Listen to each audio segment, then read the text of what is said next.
Alright, welcome back to another episode of Bit Heroes Explained. In this video we're going to talk about PvP and what you need to know. So you may have been asking yourself, do you want your statue in the center of town? Do you want to be the king of PvP for that week? Well, this is how you do it. So if you conquer the previous week and you get the most points, you'll have your statue displayed for everybody to see, and you can kind of go through and look at previous performance of different weeks and what different rewards were, and you can look through all that.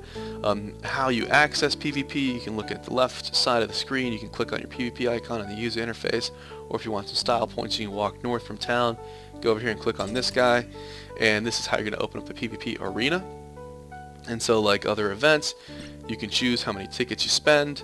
You'll get the same amount of points per ticket, but if you're kind of trying to find out what's the power of your character, or get a little more plays out of your day, you can definitely use less tickets.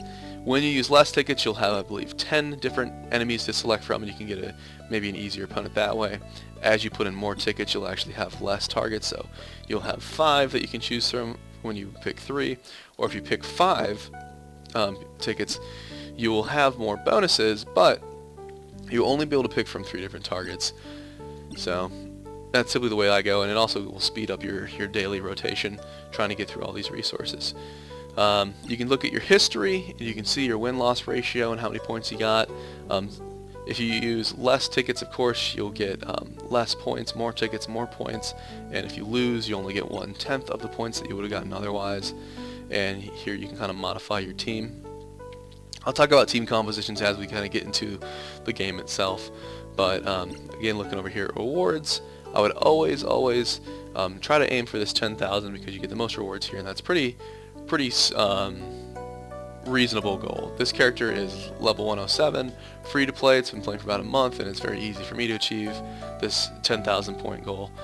And if you want to be competitive, this is where you compete with other players. And as you climb up here, you get better rewards and so on. So my character is a damage focused character, so I would benefit a good amount from getting a better rune right through here. So as far as let's see. So as far as the actual mechanics of PvP, come over here. I've decided to go for 5 tickets, click play, and now since I'm using 5 tickets, I only have 3 selections to choose from. If I come down here and click flee, you will exit this, but you will lose your tickets, and that's definitely something you don't want to do. Even if you lose, you will get 10% bonus here, so it's better than nothing. And we're just going to click through here and see who is the best enemy. When you are looking at players, you can look into everything if you wanted to. Most won't do that, and we'll just kind of take a brief idea of what the character is. So over here I can tell he's damage focused, and he's got these blue accessory and pet over here, so we're going to remember that. He's also level 117. Level's a pretty good indicator of how long the player has been progressing, whether they're free to play or not. If they've been playing longer, that's going to imply that maybe they have a better composition of familiars, a better team. Here this guy has a set, so he's probably been hanging around his tier for quite a while to have enough time to not only acquire the set but get some upgrades on it as well. And then over here I can see what he is. So this is a damage focused accessory, so he's going to be a damage based character, and then he's got these pets over here. So take a look at him, and then over here this guy has a legendary accessory. So that is probably the most worrisome thing through here. Again, my characters are free to play and it's a new character, and these guys all have higher levels, so it's not looking great, but we'll see how the battle actually comes out. So we're actually going to go back up here, and I'm going to select this guy. And you notice he's got more team stats, or excuse me, more total stats, and he's a higher level, so it's going to be more difficult there, but if I am victorious, I will get more off my win bonuses. It's not looking great, but this is the guy that I'm going to pick. You will notice that you can back out if you change your mind, but also the maximum amount of points that you can get from a 5-ticket win is 1,500, so that's 300 points per ticket. It's the max you can get, and the amount of win bonus is determined based on how many total stats you have or your enemies have when you fight them. So the maximum amount you can get is 1,500 off a 5-ticket win, and the maximum amount of total stats to achieve that, or the minimum amount to achieve that, is going to be 2250. So what you'll see is a lot of players will take off their gear. If you're high level, you might have 4,000 total stats. You could fight other players that have 4,000 total stats if you want. You can get the same 1,500 win bonus, or you can take off your gear, lower yourself closer to that 2250 mark, and fight easier opponents, but still get the same amount of points. And these points are what's going to bring you up the leaderboard and get better rewards for you. So that's currently where it is right now. This is early 2019, and so it's possible they might change that in the future, or maybe when they release a new tier, they'll up the amount of total stats and they'll give an incentive for players to have more difficult battles. But right now, the cap of total stats, you want to aim for 2250 if you do want to go that method, and the maximum amount that you'll get per win is 1,500 here if you're using the 5-ticket entry. So he looks like the best fight.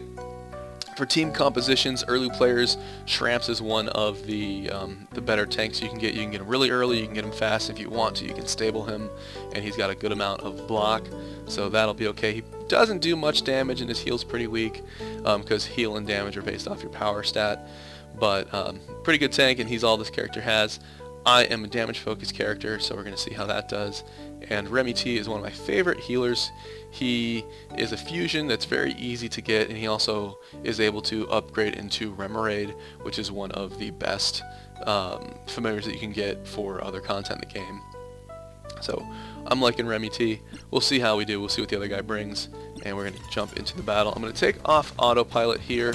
And take a look. So, like I said, this is one of the most common and most popular tank familiars that you'll get. So there's no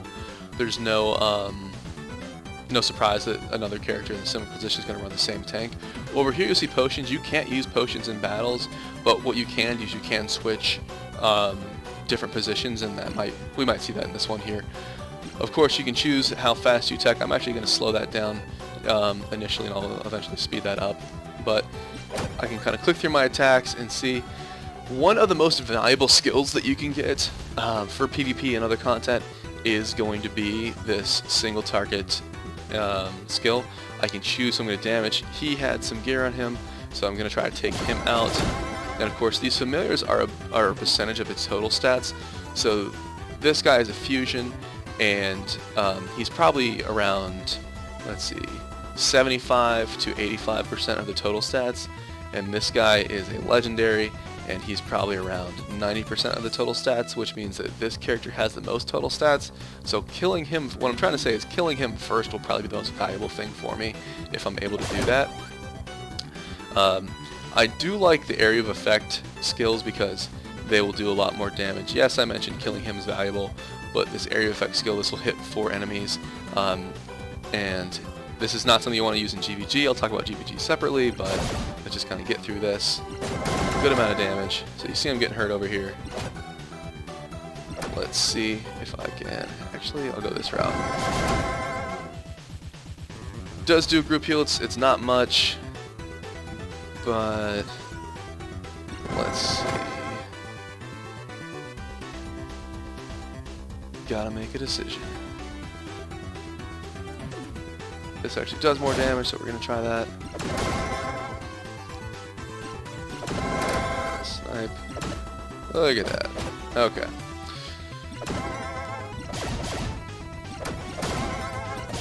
And we win! Hooray! Okay. That took a lot more concentration than it really needed to. But it kind of shows a little bit of the thought process going through. What I'm looking for, that is a fight that I definitely could have lost, but I was able to pull it out against a character that had higher total stats, higher level, and I would say better familiars, because I do like my Remy T. But I get this currency that I can exchange for more skill points and make my character stronger, and then you get more points from that win that'll move you up. So I think I was, what, 2,000 something, and I bumped up higher rank just from that one battle, and then I'll show you not ranks, but rewards. So that puts me somewhat firmly in this bracket, and this room would definitely be an improvement for this character. So possibly a long-winded way, but that's pretty much all you need to know for PvP. There are different builds that you'll see people running there. On tanks, it's pretty valuable to have a deflect, because that's just very effective in PvP, where damage that comes to your tank will be deflected back at the attacker, and if you have a lot of high damage, low defensive attackers, they can end up one-shotting themselves, and that's pretty valuable. But that's going to wrap this video up. Pretty straightforward with PvP, and just another game type for you to enjoy. So, see you in the future. Appreciate you watching these videos.